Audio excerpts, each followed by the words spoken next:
Hello everyone, my name is Lisa and I'm the Viet vegan because I'm Vietnam vegan, and we're outside of our house today because Bean is inside and yeah, it's just chaos in there. But I wanted to film a quick little grocery haul because it was fun.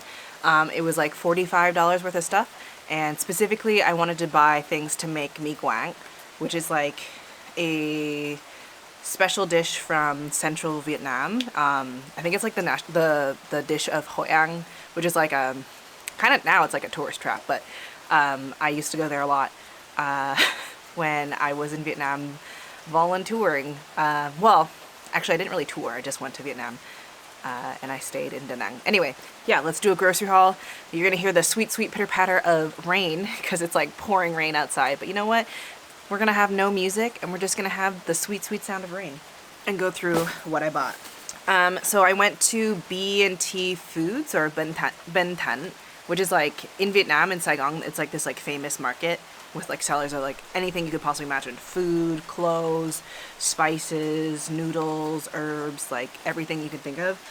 It's just like a giant, massive market. It's a big market, so like most Vietnamese grocery stores now are named after Ben Tan here. So, you know, because it's like the same sort of thing. Anyway, that's where I went. I spent $45. It's only debit there, so if you do go there, you can either pay debit or cash. So keep that in mind. Here's all the stuff we got for $45. So for mi quang, there is a lot of herbs. My aunt said that you need for sure mint, but then a bunch of other things are like optional. So I also got fish mint, and yeah, and then I have salad, or like lettuce, salad. So we have regular mint, fish mint. Uh-oh. Uh-oh. What am I doing? Oh, I just scraped my elbow on the brick. Youchie. Ooh. There's a lot of herbs of both of those varieties, so I'm gonna have to eat either a lot of mi quang or figure out other things to make with it. Shiitake mushrooms. So the base of mi quang is usually shrimp and pork or chicken. It's basically like a very savory, concentrated broth, and the ratio of broth to noodles is like 2 parts noodle, 1 part broth. I mean, it's up to you, but the idea is once you eat all the noodles, ideally there's no broth left over. The flavor just kind of like sticks to the noodles. I got some shiitake mushrooms, so this is going to replace the sort of like umami flavor of meat. Some bean sprouts. I don't really like bean sprouts that much, but I do want a little bit, so I got some. Green onions. It's like 3 for like $3, so I had to get a bunch. I use a lot of green onions, so that's how it goes. Limes. Annatto seed. So this is what we use to like use like food coloring. So you fry these in some oil and it becomes like a really beautiful red color, and that's what's going to give the broth some like beautiful red color. This is jalaotjai. I don't know where this is made. There's very little information on this, but it is sold at like almost any Vietnamese market that has vegan options. Like I've seen this in Mississauga, I've seen this here, I'm pretty sure I've seen it in Hamilton. Like, it's pretty popular, and Bean loves this. I actually bought 2 of these. They're like $5 each. And I only have 1 here because Bean came home, or I came home and Bean was like, snack, so I gave them some of that for snack. For the mi quang, instead of chicken, I'm using some fried bean curd, tofu basically, but it's like fried tofu, and I'm gonna season it the same way that you would season chicken.